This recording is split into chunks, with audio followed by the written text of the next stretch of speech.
Hello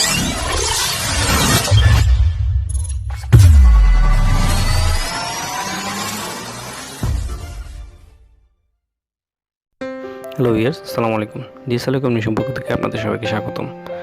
আজকে আমরা যে বিষয় নিয়ে আলোচনা করব সেটা হচ্ছে উইনবক্সের সেভ মোড সেই জিনিসটা কী এবং সেটার দিক কী কাজ করা হয়। এই দেখুন, মাইক্রোটিকে সেভ মোড একটা অপশন আছে। আমরা হয়তো অনেকেই দেখেছি, অনেকেই জানি এটার কাজ কী, আবার অনেকে হয়তো বা জানি না। তো যারা জানেন না তাদের জন্যই আজকে আমার এই ভিডিওটি। তো এই দেখুন, আমরা দেখা গেল যে কাজ করার ক্ষেত্রে অনেক ধরনের কনফিগারেশন এটা রাউটারের মধ্যে ইমপ্লিমেন্ট করে থাকি। তো দেখা যায় সবগুলো আসলে সাকসেসফুল হয় না। তো না হওয়ার কারণে কি হয়, আমরা যদি আমাদের প্রিভিয়াস কনফিগারেশনে ব্যাক করতে চাই তাহলে আমার সেই সেটিংগুলো মনে থাকে না বা করাটাও ঠিক হয় না। তো সেই জন্য আরএনডি করার সময় আমরা সেভ মোডটা এনাবল করে নিই। তাহলে যেটা হবে, যদি আমি মনে করি যে না আমার কনফিগারেশন সাকসেসফুল না, তাহলে জাস্ট আমি উইনবক্স এক্সিট করে দিলে আমার যা যা কনফিগারেশন করছি সব ডিলিট হয়ে যাবে। আর যদি মনে করি যে না আমার কনফিগারেশন সাকসেসফুল, দেন আমি ওটা পার্মানেন্টলি সেভ করার একটা প্রসেস দেখিয়ে দেবো। তো এখানে দেখুন, আমি সেভ মোডটা এনাবল করে দিয়ে আমি একটা টেস্ট পারপাস ভিলেন ক্রিয়েট করছি আপনাদেরকে দেখানোর জন্য। দেখুন, এখানে টেস্ট নামে একটা ভিলেন দিচ্ছি, যেটার ভিলেন আইডি দিচ্ছি আমি 100। ওকে, অ্যাপ্লাই ওকে দিলাম। দেখুন, আমার ভিলেনটা ক্রিয়েট হয়ে গেছে টেস্ট নামক। এখন আমি উইনবক্সটা ডিসকানেক্ট করে দিব।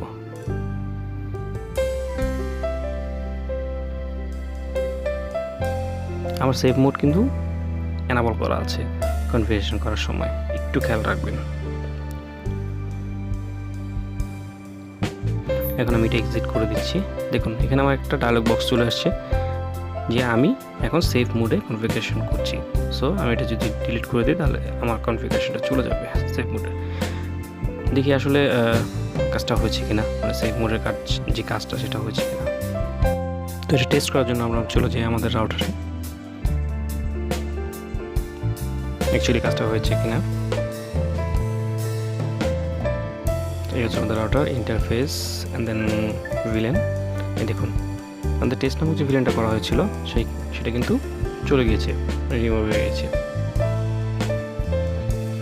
অ্যাকচুয়ালি সেভ মোডে যখন আমি কাজ করব এবং সেই কাজটা আমি সেভ না করে যখনই আমি উইনবক্স থেকে চলে যাব, বের হয়ে যাব, তখনই আমার এটা আনসেভ অবস্থায় চলে যাবে, মানে সেভ থাকবে না। সো আমি আনাদার একটা এক্সাম্পল দিয়ে দেখাচ্ছি। একটা কিউ ক্রিয়েট করছি, এটার নাম দিচ্ছি টেস্ট। দেখুন, টেস্ট নামে আমি একটা সিম্পল কিউ ক্রিয়েট করলাম। এই হচ্ছে আমার সিম্পল কিউ। এখন আমি আবার আমার উইনবক্সটা এক্সিট করে দেখব যে এই টেস্ট নামক কিউটা আমার রাউটারে থাকে কিনা। দেখুন, আমার ডায়লগ বক্সটা কিন্তু দেখাচ্ছে you are in save mode. তো দেখি, আবার রাউটারে ঢুকে গেলাম,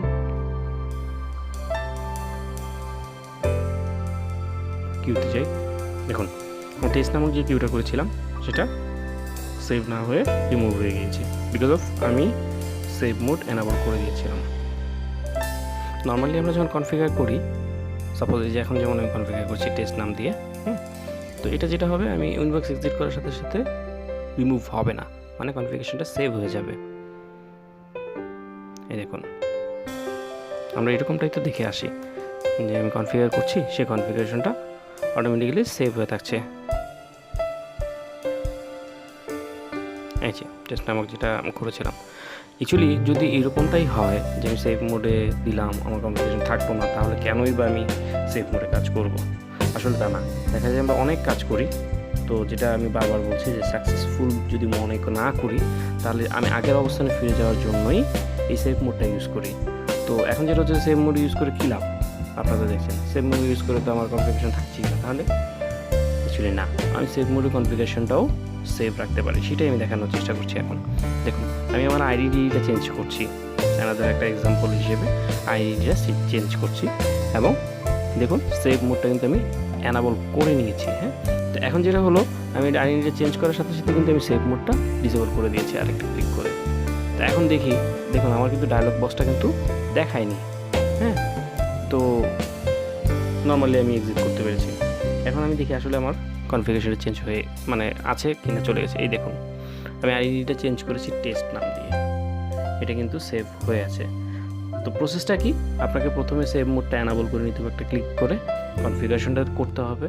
যদি দেখেন আপনার কনফিগারেশন সাকসেসফুল, দেন হচ্ছে আপনি সেভ মোডে আবার একটা ক্লিক করে সে অ্যানাবলটা উঠিয়ে দিয়ে মানে ডিজেবল করে দিয়ে আপনি উইনবক্স এক্সিট করেন। দ্যাট মিনস তখন আপনার নর্মাল প্রসেসের মতো উইনবক্সটা কনফিগারেশনটা সেভ হয়ে যাবে।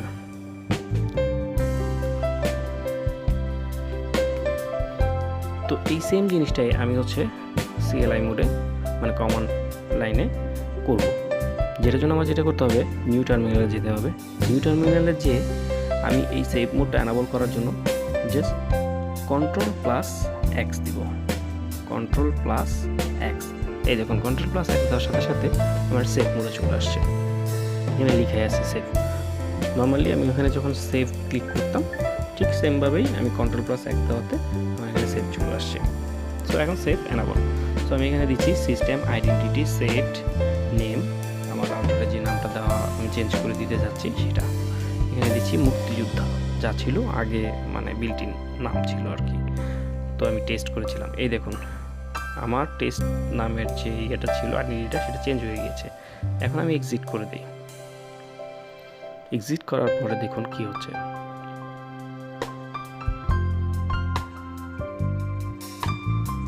দেখুন আমি কিন্তু আবার টেস্ট আইডেন্টিটিতে ফিরে আসছি, মানে হচ্ছে আমি যে চেঞ্জ করেছিলাম মুক্তিযোদ্ধা দিয়ে সেটা কিন্তু সেভ থাকনি, চলে গেছে। আসলে থাকার কথাও না, আমরা প্রথমেই দেখেছিলাম সেভ এনাবল করে দিয়ে যদি আমি এটা ডিসেবল না করে এক্সিট করে দিই তাহলে চলে যায়। ঠিক এটা কেন কমান্ড লাইনেও একই অবস্থা, আমি সেভ এনাবল করে দিয়ে কনফিগারেশন করেছি বাট সেটা কিন্তু ডিসেবল করিনি। তো এটার জন্য যেটা করতে হবে আমাকে, এই দেখুন আমি সেভে ঢুকলাম, ঢুকে আমি আইডেন্টিটিটা চেঞ্জ মানে নাম টাম যা করার কনফিগারেশন যা করার আমি করছি, করে আমি এটা চেঞ্জ করছি। এখন আমার নাম হচ্ছে টেস্ট, আমি চেঞ্জ করে দিলাম, মুক্তিযুদ্ধ হয়ে গেল। এখন আমাকে যে কাজটা করতে হবে সেভ করার জন্য আবার Ctrl+X দিতে হবে, দিলে এই দেখুন আমি কিন্তু সেভ মোড থেকে বের হয়ে চলে আসছি। যে জিনিসটা করতাম আগে সেভ দিতাম, তারপরে হচ্ছে কনফিগার করতাম, আবার সেভে ক্লিক করে সেটা আনবল করে দিতাম। ঠিক সেমভাবেই এখানে Ctrl+X দিয়ে আমি সেভ মোডে ঢুকছি এবং Ctrl+X দিয়ে সেভ মোড থেকে বের হয়ে আসছি। এখন দেখি অ্যাকচুয়ালি আমার কনফিগারেশনটা সেভ আছে কিনা।